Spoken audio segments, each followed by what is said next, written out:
On numerous occasions when Carl would say something, Ricky and Goggle Eyes would laugh. In the past I had also laughed at Carl's comments, but from time to time, I realize, hang on a minute, Carl isn't talking utter drivel as Gervais and Tartarian assistant puts it, but there is no one putting the Chuckle Brothers in their places. This was the true and main purpose for these videos. To offer Carl some defense, albeit years later. Originally it had been planned to be just a Carl defense show, called Court of Carl or Defending Dilkington, but sometimes there is no defense. First example that springs to mind is when Carl says that estate agents have to let you know if a property is known to be haunted. Carl is ridiculed at the suggestion, as ghosts aren't real and so he was talking rubbish. Carl was 100% correct. Obviously this isn't something in a document, but if an agent is selling a property that has had reports of haunting and the agent, despite their beliefs, if they are aware of any such reports or rumors, then they are legally obliged to inform the buyer of this knowledge. I think this may also occur if the last person passed away inside the property. This is usually done verbally and unofficially, however it still remains that any experienced and knowledgeable agent would adhere to this to avoid any backlash or accusations that the property had been sold under false pretenses.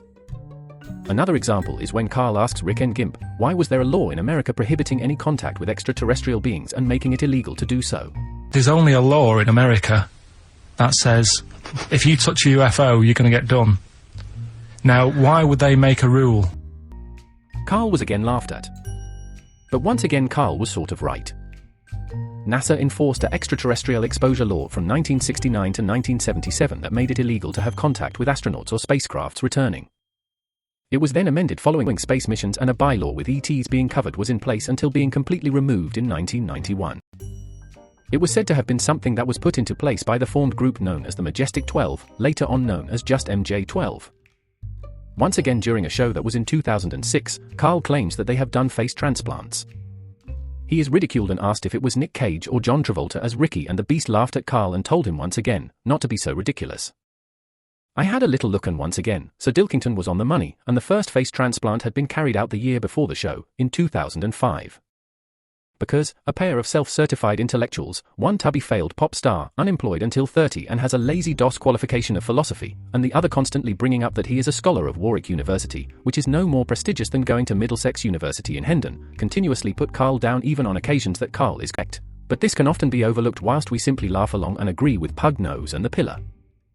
Although not every aspect of what Carl says is accurate, he does generally have something behind what he says. Both Ricky and his farmer friend also say things at times that aren't completely accurate. It does seem to me at times that Carl actually not a fool, however he can struggle to verbally articulate exactly what he wants to say. This can, like in the last video, be linked with ASD, which is basically autism. However, it is clear that Carl isn't obviously autistic and therefore has had no need to be diagnosed, but could have a combination of very light traits on the lowest spectrum. Sorry. Got some post delivered to me today. It was addressed to Mr. Dilkington. I don't know why that's so funny. Oh God.